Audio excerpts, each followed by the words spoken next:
my name is Wong Yan Chen. Now I'm going to show you the part 3, lab 3 of part 1. So from the question here, this is the circuit. So from here we determine the flip-flop equations where J equal to B, K equal to 1, JB equal to A prime, KB equal to 1, and DC is a Zolgate function of B and C. Then from here, the equation we generate the truth tables with the 5 different outputs and also the next state of the current state, where you can see from 0, 0, 0 going through the 5 different equations, we have next step which is equal to 0, 1, 0, and so far and so on. And therefore, for this truth table, we can generate a state transition diagram where, as you can see, from 0, 0, 0, the next step will be 0, 1, 0, and 0, 1, 0, the next step will be 1, 0, 1, and therefore it will loop back from this 1, 2, 3, 6 values. However, for 1, 1, 1 and 0, 1, 1, it will be a transition state which will not include in the loop state. So this is the constructed circuit where the first IC is the JK flip-flop, the second IC is the XOR IC, and the third IC is the D flip-flop. So I'm going to show you how this stack is shown as the LED. So right now this is 0, 0, 0. When we input the clock, it will go to 0, 1, 0. The next step 1, 0, 1. Next step 1, 0, 0. 1, 1, 0. 0, 0, 1. And it loop back to 0, 0.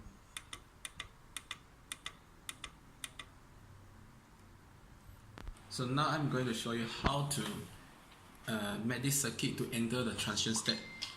So the idea is to connect the KA and KB to a switch so we can control it to be 0 or 1 instead of letting it connect to a VCC which has the state of 1. So when we have both as 0 and we have the clock input, it will eventually enter the transition state which is 1, 1, 1 or 0, 1, 1. And by turning back the KA and KB equal to VCC, then we just enter the clock input, it will always loop back and not going back to the transition state again. My name is Tristan and I'll be now demonstrating Lab 3, Part 2, Section 2, implementing a function using a add to 1 multiplexer and 1 single gate. So as you can see here, we've converted the function into an easier form of a table. So by using the function, the numbers from the function is that these are the numbers that will produce a high output. So from here we can determine that the sets which we need to set up our circuit. So this would be a more schematic diagram of how the circuit would be connected. So we'll have A, B, and C connected through S0, S1, and S2 respectively, and we'll have input D connected through to I0 to I7 using a NAND gate. Some of this will be connected to the ground, which is denoted by a 0, and the VCC denoted by a 1. The rest will be connected through the D input. So now I'll show you how it is all connected. So here from the switch module, you will see A, B, C, and D inputs respectively, which all goes through the add to 1 multiplexer and also the NAND gate right here. So all of these will create one output, which will be denoted by the lighting of this one LED. So if I follow the table, so for a number 3, which is binary 0, 1, 1, it will light up. 4, 5, 6, 8, 10, 11, 13, no, sorry, 13, and 14. So any other numbers apart from these numbers, the LED will not light up, such as number 1 or number 2. Thank you. My name is Tristan and I'll be demonstrating Lab 3 Part 2 Section 3, implementing a function using a decoder and a single gate. So as you can see here, there are two ICs on the right hand side of the board.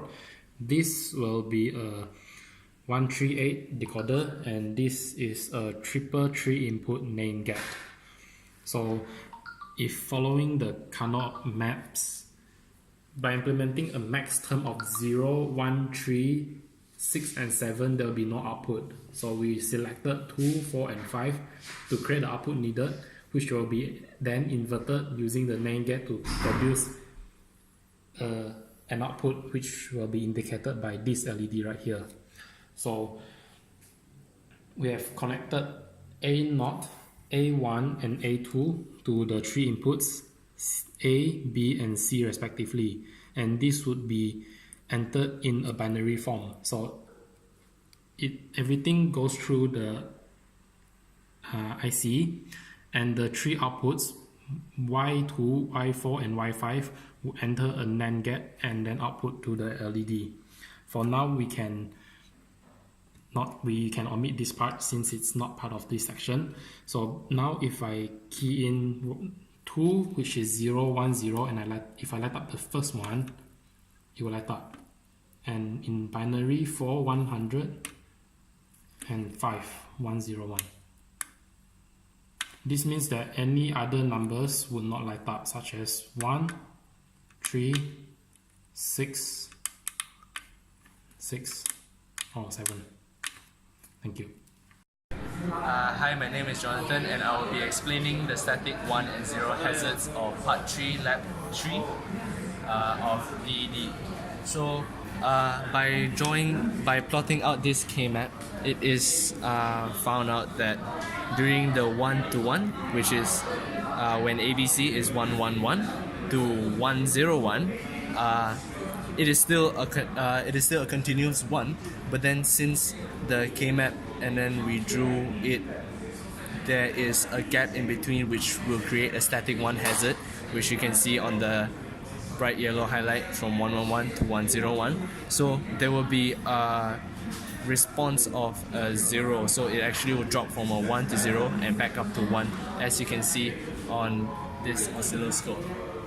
So over here, when it is 1, it stays at 1, but when it becomes 0, it drops down and comes back up to 1. So simulating the 111 and 101 here and here. Okay, thank you.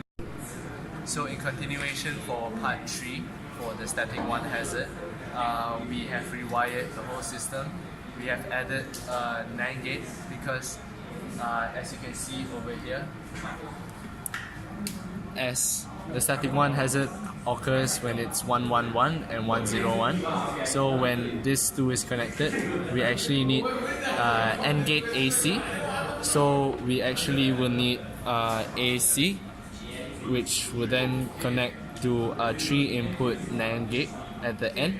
So after this, if you can see on the oscilloscope, so even when it goes down or even when it goes up, it will not change the output, and the maximum output is 3.4 and the minimum is 3.32. Thank you.